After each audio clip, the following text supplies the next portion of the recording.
这是唯一让我看过之后痛哭流涕的影片，也是我发誓再也不会点开第二次的电影。曾经我理解的爱情应该像可乐加上薄荷糖那样迅猛狂暴才称得上真挚，直到时间在我身边不经意地溜走之后，我才赫然明白，像杯温水一样平凡的爱情才是我梦境深处最渴望的存在。不是所有人都会经历那些迎难而上不死不休的旷世情缘，对我来说，爱我所爱伴我所伴就是我心目中最真挚的永恒，也是我最想在后半生死死守护住的唯一希望。克里斯和杰西是一对在一起相伴60年的夫妻，但很奇怪的是，他们一直都对外宣称自己从没爱过对方。只要有人问起关于对方身上的优点时，他们总会默契的沉默，好像对方是世界上最没用的垃圾一样。不过一旦把这个问题变成询问对方身上的缺点，他们就会滔滔不绝，但却又小心翼翼的，生怕把话说重。他们的前60年好像过得如水一般平淡，称得上温馨幸福，但绝对算不上什么刻骨铭心，以至于克里斯总是调笑他们的感情好像没有什么特点。就像我的世界并不会因为有你就像电视剧里说的那样充满色彩，更也不会因为失去你就乌云密布丧失生机。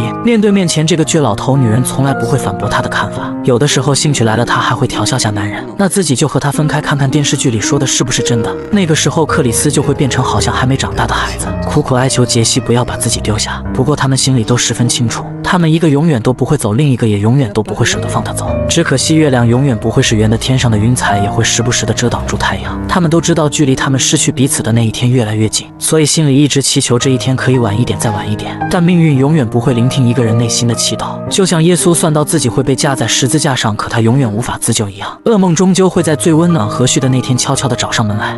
他们有早起的习惯，因为他们很在意和对方多相处的一分一秒。可这一天的杰西却始终魂不守舍，即使克里斯大声呼唤他的名字，他也像个木偶玩具一样一动不动，这让克里斯心里泛起了一阵寒意。他努力压着自己不安的情绪，颤抖着用湿毛巾不断擦拭杰西的脸颊，同时心里不断祈祷这只是妻子和自己开的一场玩笑。可看着仍旧没有一点反应的妻子，他明白自己最害怕的一天还是来了。想到这，他赶紧回到卧室去拿病历本，打算带杰西去医院。可这时被他忘记关掉的水龙头却没了声音，他赶紧跑回去查看，却看见刚刚还木讷呆滞的妻子已经恢复正常，好像什么事都没发生过一样。这让刚刚还焦急紧张的克里斯顿时黑下了脸，他以为这是妻子在和自己寻开心，却不想杰西对刚刚发生的一切都浑然不知。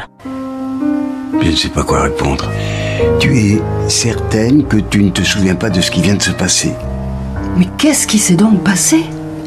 看着妻子无辜的眼神，克里斯耐心地将刚刚发生的一切复述了一遍，可女人却完全对刚才发生的没有一点印象。但身上凭空出现的水渍是不会骗人的，她明白克里斯没有在开玩笑，而自己确确实实地失去了刚刚那段记忆。想到这，她十分恐慌害怕。她其实明白这一天的到来是迟早的事情，可这一天真的降临时，那种无力和命运斗争的感觉，却还是将她提前做好的一切准备都碾碎成了渣砾。很快，杰西的检查结果就出来了。万幸的是，幸好克里斯发现的及时，所以女人只需要动个手术就会保住性命。可她再也不能像正常人一样，曾经健康的身体只剩下脑袋还能象征性的活动，这让医生要强的她开始不断怀疑，这样苟延残喘的生活还算不算是真正意义上的活着。从那以后，一向幼稚的克里斯突然变得成熟了起来，他开始无微不至地照顾已经半瘫痪的妻子。只是这样的克里斯从来不是杰西想要看到的，他开始害怕自己像一滩烂泥一样不断被沼泽吞噬，更害怕自己成为克里斯身边的累赘，将自己最爱的男人生生拖垮。他们相伴的几十年，自己从来没有在一件小事上麻烦过自己的丈夫，那是他引以为豪的自尊。不过这份自尊现在却生生被命运撕碎，扔进了现实的熔炉中去。而克里斯有时也会陷入迷茫，他感受到了妻子的情绪变化，可面对生性要强的妻子，他根本不知道怎样安抚才能让他对生活重新恢复渴望。他只能逼迫自己去多做一些他曾经认为十分麻烦的琐事，这些曾是他最讨厌嫌弃的东西。可为了妻子，散漫了一辈子的他又必须努力地将这些东西做好。可偏偏是这样细心呵护的行为，才更让杰西心里变得难过。她的丈夫好像有了自力更生的能力，那自己的存在除了加重她的负担以外，好像再也寻不到一丁点价值了。或许对她来说，真的已经到了该说再见的时刻。第二天，参加完好友葬礼的克里斯回到家时，却感觉屋子里充满了阴冷的感觉。他慌张地向卧室跑去，正看到杰西瘫坐在冰冷的地板上，他赶紧将妻子抱回了椅子上，然后默默地关上了他明明封好的窗户。Pardonne-moi, j'ai été trop lente. 他没有继续询问妻子为什么要打开窗户，在有些事上他恨不得当一辈子的傻子。他沉默地将妻子推到了客厅，试图用笑话来让妻子的情绪好过一点，却不想妻子直接挑明打断了他。 Je sais que ça ne peut qu'empirer. Pourquoi dois-je nous infliger ça? Oui, mais ça s'améliore chaque jour. Je ne veux plus. Tu fais des efforts touchants pour me faciliter tout ça, mais moi, je ne veux plus. Pour moi, pas pour toi. 听着妻子的话，克里斯的心泛起了止不住的酸楚。相伴的几十年让他比任何人都清楚，一旦杰西做出决定，就没有任何人可以将他拽回。可他绝不能就这样失去杰西。想到这，他找来了女人最欣赏的学生，试图用年轻般的朝气以及学生的需要来让他重新对生活恢复希望。那天是女人最开心的一天，她很享受那种被人需要、被人肯定的感觉。可当学生开始询问她的病情时，她的心又再次难过了起来。那是她最不愿意提起的事，也是她根本无法面对的结果。学生离开后，杰西的卧室里突然传来了一阵歇斯底里的哀嚎声。克里斯赶紧跑了过去，却发现杰西再次摔倒在地上。他吃力地将妻子扶上床，同时也清楚了妻子那颗求死的心究竟有多强烈。那天晚上，他做了一个梦，梦里偌大的房间只剩下他孤零零的一人，无论他怎么呼喊杰西的名字都没人回应，直到一双手死死捂住了他的嘴，他才挣扎着从睡梦中清醒。好在一切都只是场梦而已，至少他的妻子还切实地活在自己身边。第二天，他们收到了女儿发来的消息，得知女儿要从外地回来，杰西重新有了动力做康复训练。他想给女儿展现最好的精神面貌，至少他想向女儿证明自己不是负担。虽然这个过程极度煎熬痛苦，可他还是稳稳地向前迈了一步又一步。或许这就像我们的固执一样，总是在亲情面前自己咽下苦楚，然后充盈着笑脸对他们表示自己过得很好很好。看起来因为女儿的回来，杰西已经放弃了轻生的念头，可病魔却永远不会同情受尽折磨的可怜人。杰西的身体还是一天不如一天，甚至出现了失禁的情况。虽然克里斯觉得没什么，他会小心安抚妻子的情绪，然后自顾自地去拿干净的床单，可这对于杰西来说绝对不是一件可以过去的事。他正在一点点失去自己最看重的尊严，在最爱的人面前展现最糟蹋丑陋的一面。他不想面对这样的现实，他想证明自己还是那个坚强独立的女人，可现在的他连一个小小的门槛都再也无法跨越了。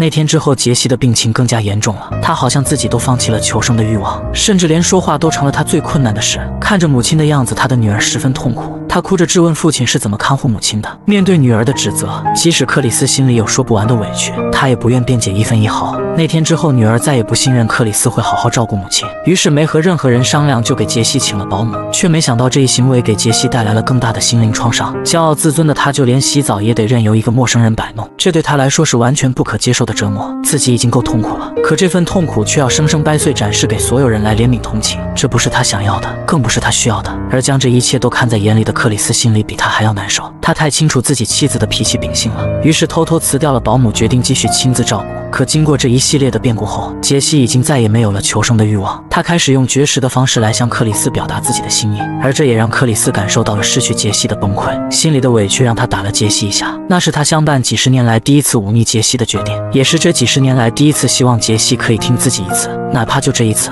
第二天，女儿再次来访，为了向隐瞒女儿自己辞退了保姆的事，他将杰西的房门锁了起来。可女儿并不是来查看保姆做得怎么样，她只是对自己父亲充满怨恨，自己将一个健康完整的母亲交给了他，可他却毁了母亲。这些话让克里斯心痛万分，将多年来对女儿的不满统统发泄了出来。Qu'est-ce que tu appelles parler sérieusement? Tu veux prendre maman chez toi? Tu veux l'expédier dans une maison de retraite, c'est ça que tu veux? Hein? Allez, parle sérieusement avec moi. 这些话让他的女儿哑口无言，她只是想找一个推卸责任的借口。她根本没时间，也没有精力照顾母亲，她做不到比父亲做得更好。而克里斯也明白女儿应该有自己的人生。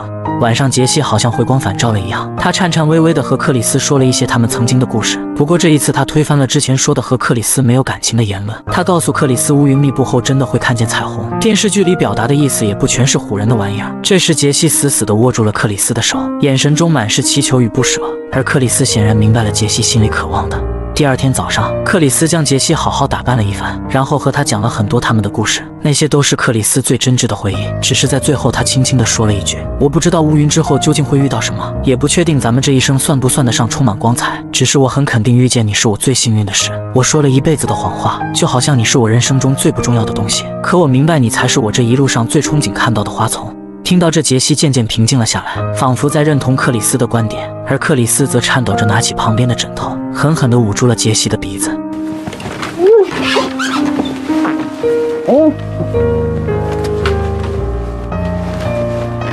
在做好这一切之后，克里斯独自去外面买回了殡葬所需的鲜花，然后亲手将它们裁剪成杰西喜欢的模样。随后他回到桌子前，给女孩写了一封信，信里告诉女儿自己从来没有怪过她，埋怨自己。她的母亲是世界上最美丽的女人，她接受不了自己的不完美，而我也接受不了让她一个人孤零零的离开。她从白天写到了晚上，好像有着很多说不完的话要和女儿嘱咐。她舍不得自己的女儿，总是担心她有没有好好吃饭，又有没有被人欺负。自己曾是她最坚实的后盾，可现在是时候说再见了。做完这一切之后，克里斯静静地躺在了自己的小床上，他紧紧地盯着天花板，好像在回忆着过去的点点滴滴。这一刻的放松，仿佛真的让他感受到了所谓的色彩。这时，厨房里传来了一阵熟悉的声音，他听得出这个声音，于是满怀期待地向外走去，竟看到已经去世的杰西正在洗碗。她看起来是那么健康美丽，就像他们初次见面时的那样，总是让人心生向往。这时，杰西提醒克里斯赶紧多穿点外套，自己躺了好久，是时候出去看看了。听到这，克里斯明白了一切，他重新穿上了那件杰西为他缝补了无数次的大衣，然后还是像个孩子一样紧紧地跟在了杰西身后。这一次，他要紧紧地跟上杰西的脚步，在那个黄昏下继续相伴彼此一生，永不分离。